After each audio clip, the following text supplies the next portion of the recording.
Namo Sang Yang Adi Budaya, Namo Buddhaya. Selamat berjumpa dengan saya, Temanyano Bujimin. Saya akan menyampaikan anatta, implikasi, dan penerapannya dalam kehidupan.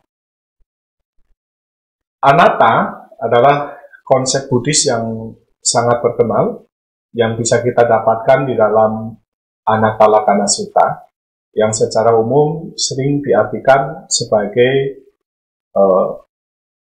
tiada inti.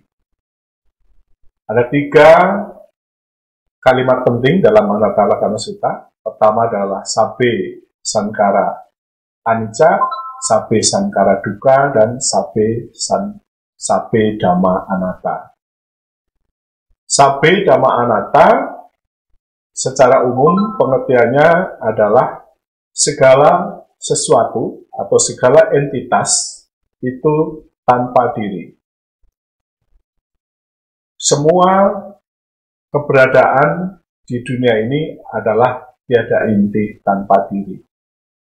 Ini adalah suatu konsep yang menjelaskan tentang tiadanya pencipta dalam suatu fenomena. Jadi bertolak belakang dengan konsep penciptaan. Anatta ini menjelaskan bahwa tiada sesuatu sebab utama atau sebab tunggal dalam sebuah fenomena, atau tiada pencipta, tiada inti dalam cipta itu. Misal, dalam bahasa sehari-hari, manusia dikatakan membuat roti. Tetapi sesungguhnya dalam pengertian anatta tidak ada yang membuat roti tanpa unsur-unsur pembentuknya. Misalnya, manusia tidak akan bisa bikin roti kalau tidak ada telur, tidak ada terigu. Meskipun dalam bahasa sehari-hari dikatakan siapa yang bikin roti? Manusia. Tetapi manusia bukan intinya, karena manusia tidak kuasa akan membuat roti itu. Artinya unsur-unsur pembentuk terjadinya roti itu banyak hal. Jadi yang disebut inti dalam roti itu ya tidak ada. Kenapa itu bisa terjadi? Roti itu ada karena terpenuhinya syarat-syarat. Jadi kalau bahasa bisnis itu dikatakan segala sesuatu itu terjadi melalui syarat dan ketentuan berlaku. Lalu bahasa sederhananya anatta juga seperti itu. Jadi segala sesuatu tanpa inti.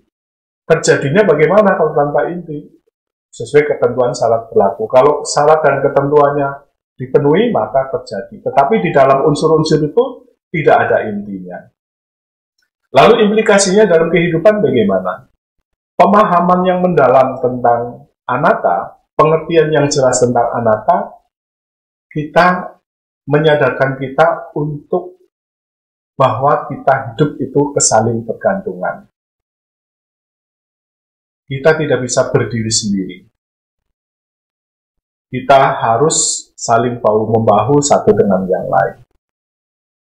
Implikasi berikutnya, atas pemahaman anatta, karena menyadari bahwa tidak ada inti di dalam suatu fenomena, misalnya dalam dunia organisasi, atau dalam pekerjaan, dalam dunia sosial misalnya,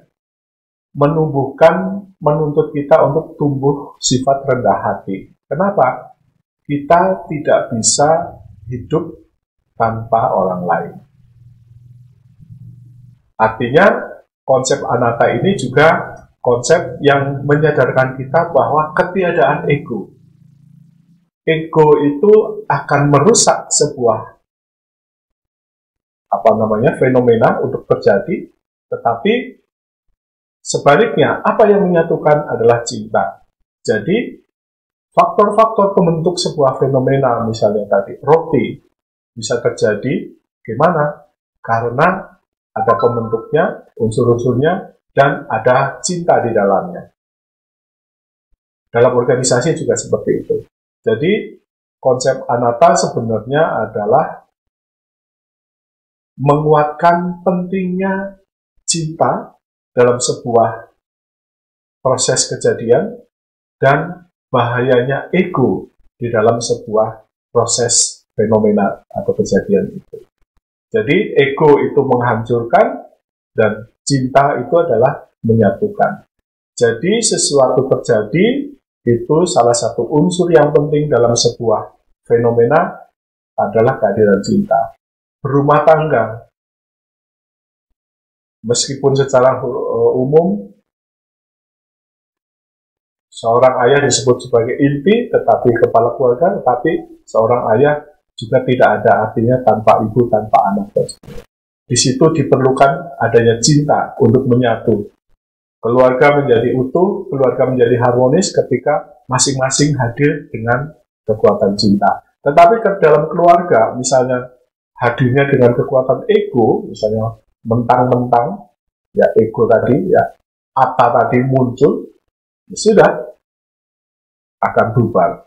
Jadi proses makna implementasi dan penerapannya dalam kehidupan, kita menjadi berpikir tentang pentingnya kesaling tergantungan. Dalam kesaling tergantungan itu, motivasi apa, semangat apa yang diperlukan adalah cinta untuk menyatukan, bukan ego. Jadi konsep tentang anatta itu sesungguhnya adalah ketiadaan ego di dalam diri kita. Demikian, terima kasih. Namo Sanyang Adi Budaya, Namo Buddhaya.